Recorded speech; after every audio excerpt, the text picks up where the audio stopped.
Bet you thought I forgot. No, we're going to be getting into the extra class Bond CEs Part 2, explanations right now. Let's get into it. Several Amarillis lilies, also known as naked ladies, placed next to a figure of Hakuno, reminiscing on the person who first taught her about love. There is discussion about whether this CE is referring to Hakuno or one of the Goudas, and I would say it could be both. Though Hakuno was the one who initially accepted her and taught her love, in her FGO manifestation she is undoubtedly in the love camp for the Goudas. Regardless though, it's a very sweet CE that shows growth as a character, which is always nice. This one is much like the previous. Honestly, the explored concept of the love for these characters is interesting for me. Given that both are essentially mechanical crystallizations of emotions, seeing them learn an emotion that is truly human and foreign to them and wrap it into what they know is heartwarming. The Little Mermaid, dreams of the cradle. These are the thoughts that possessed a sickly young girl who had lofty expectations put upon her. As she lay alone, she cared not for those around her, but clung to the childish books of fairy tales for comfort. Honestly, as much as people hate Kiara, I find her to be a fascinating character. I only wish that she was more fleshed out. A microphone that was designed as something similar to a heart circuit for Mecha Eli. This is something that is only able to be produced by increasing the bond with her pilot, and upon reaching a certain level of bond, it manifests to fit into her chest.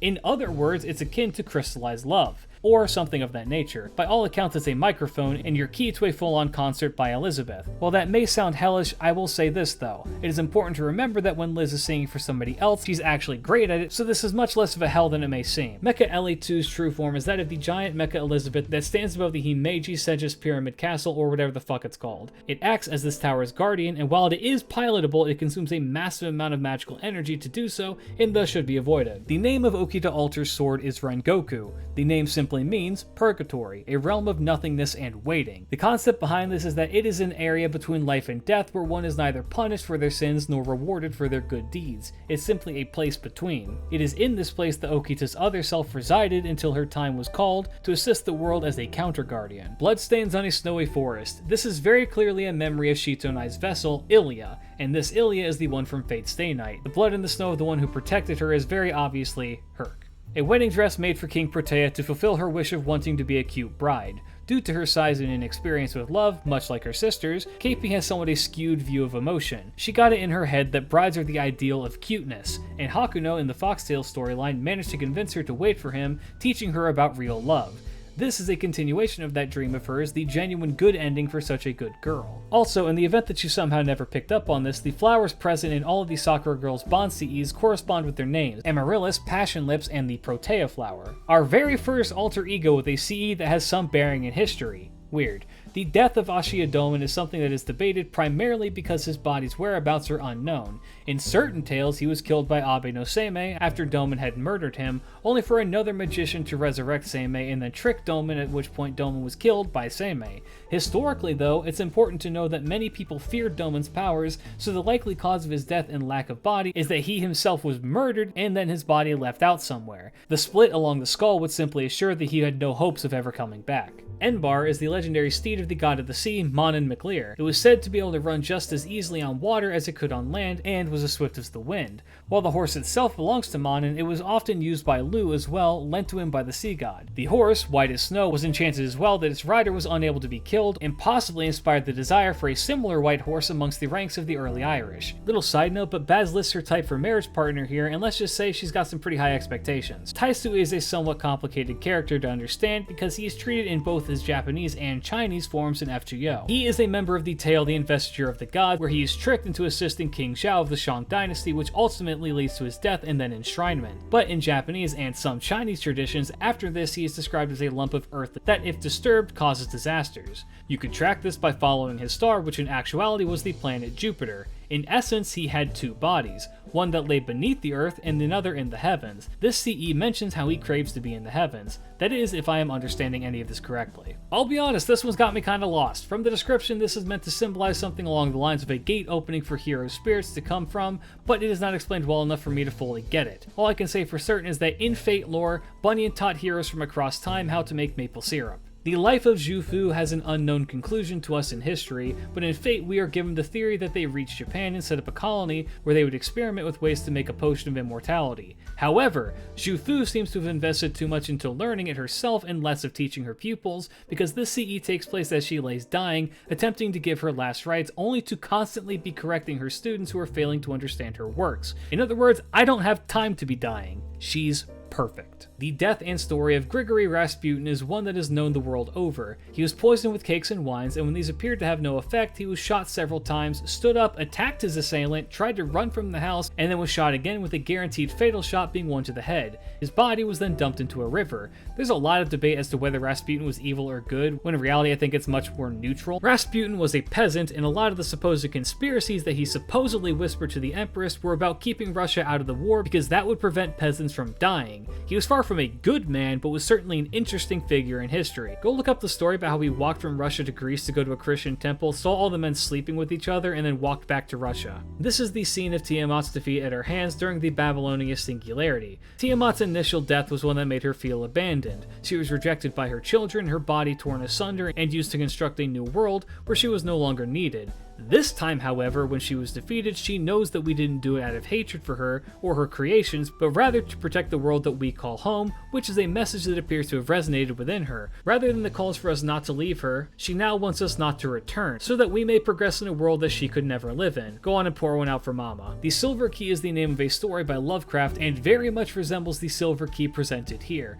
The key itself is believed to open a gate into the dream world. The issue with this is that the key is also the lock but also the gate, and all are one together but also separate, as is the case when dealing with outer gods. The dragon of smoke escaping Mount Fuji along with the tiger in the snow are believed to be Hokusai's final completed paintings before his death. Hokusai claimed on his deathbed with his last words that if only he had 5 more years he would be a true artist. Hokusai was a prime example of a creator, someone who was never satisfied with what he had made and always wanted to improve. It's almost insane to think that someone who dies at the age of 88 still believed he had so much to learn and do. Truly inspirational. A letter and photo from X. This is one I really like because it's a reminder that we really don't summon her or the other servant for servants. They just kind of show up and do their own thing and then leave. The contract we have with them is more like an actual formal contract, but X has a job as a space police officer, so she can't really show up all the time. This CE is nice though because it shows that she's thinking of us. Also, it's a nice little thing to think about, but even after we're done at Chaldea, we would still be able to be in contact with the Servantverse characters, which is really heartwarming.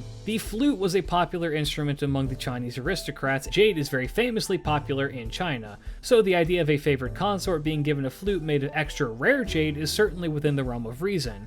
I describe it as such because I couldn't find anything claiming that she actually owned a jade flute, but perhaps the idea that the celestial Chang'e gifted it to her makes up for this. The use of a celestial deity for Yang here giving her a gift is rather fitting given that she herself is possessed by a celestial deity. The Titan 3E rocket was an expendable launch rocket used to put various probes into space. Voyager, of course, was one of these, but others included the Viking 1 and 2 probes. The real bulk of this CE comes from the question of how Voyager remembers this if it all happened before he was sentient, but he's a good boy so it doesn't matter. In a way, I am fascinated by the fact that they included this because of the undertone it carries with Lovecraft's other works and his general opinion and usage of Arabia in his works. The scimitar was a weapon used by Randolph Carter during his initial excursions into the dreamlands of unknown Kadath, though it would be later stolen away from him. This is not to be mistaken with an implement used by Alhazred. I fucking love Gogh. This is a self-portrait gifted to us from her after some time has been spent with us. She attempts to write to us in the style of Van Gogh, and the painting itself is that of her current manifestation rather than the proper Gogh, in the style of his Arles era paintings. Now, part of the reason I love this so much is that it shows that she's accepting herself for who she is now, which is a massive step up from when we first met. Second, this is historically accurate because Van Gogh was very fond of portrait painting.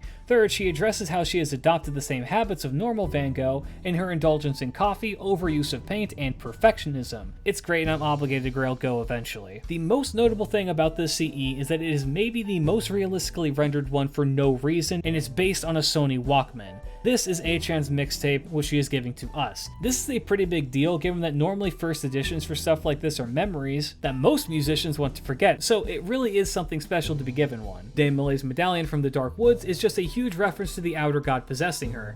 The Dark Woods and the Sign of the Ram are referencing her being the Black Goat of the Woods. The words written in all capitals are taken directly from the Necronomicon as the necessary incantation for summoning Pochi-sensei. This gives us the end goal of Koyanskaya of Dark. She wishes to save humanity by essentially making us 100% reliant on her products and to sacrifice our freedom. Her end goal is to preserve us and make us happy, but only by following exactly what she tells us to do. In other words, she's attempting to domesticate us because she views us as animals. Minor Lost Belt 7 spoilers, I think. The hairpin and jacket were initially a gift from us to Cuckoo when she couldn't afford it but wanted it. given back to us as a token to remember her by. At the very least, that's what I'm pulling up, as I've not played through Lost Belt 7 yet. If this is the case, then it is a continuation in the long line of things given to us to remember a servant by even after they are gone. To me still, these are the most special Bonsi'is because there are few things more human than wanting to be remembered. Lost Belt 6 spoiler. This is Knocknarea, like the actual one from Lost Belt 6 who was poisoned and killed. If you may recall, Knock took quite a liking to us in Lost Belt 6 because of our actions and Steeled Resolve, and afterwards during the events of Summer 8, her fondness for us grew.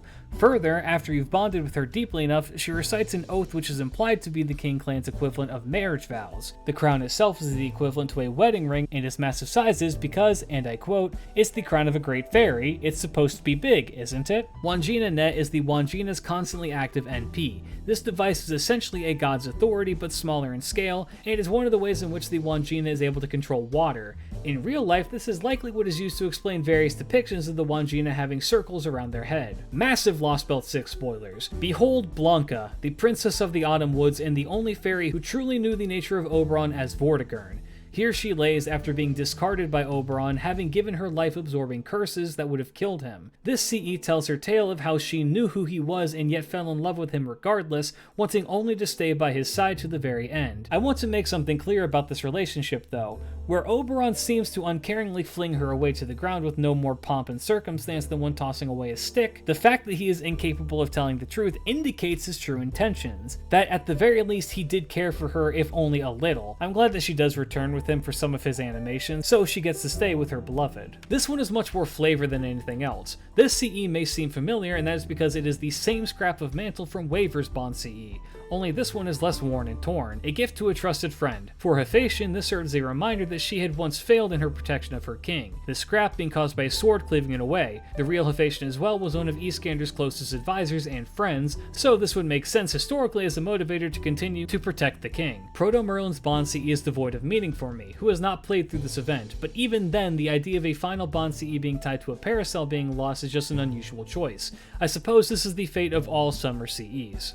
The secret of this staff is that it is actually a heroic spirit. Shi Jin was another member of the 108 Stars of Destiny, ranked number 23 of the Heavenly Stars under the Minute Star. His weapon of choice was a staff, though not a segmented one as it appears here. His relevance to the story is that he was the very first member of the Stars of Destiny to be introduced in the novel. The reason why he had 9 dragons tattooed on his body was to appear stronger and more awe-inspiring in battle. Aztlan is the original land of the Aztec people. At some point, the god Huitzpactli demanded that the Aztec people to find a new land to move to and no longer call themselves Azteca but rather Mexica. They traveled for several years and eventually settled in an area of Lake Texcoco, which is in modern-day Mexico City. The Azteca were believed to have migrated south from the north for this journey. The idea behind the CE in-game appears to be Tlaloc trying to convince us to move in with her in an ideal house for a couple to raise a family, so, you know.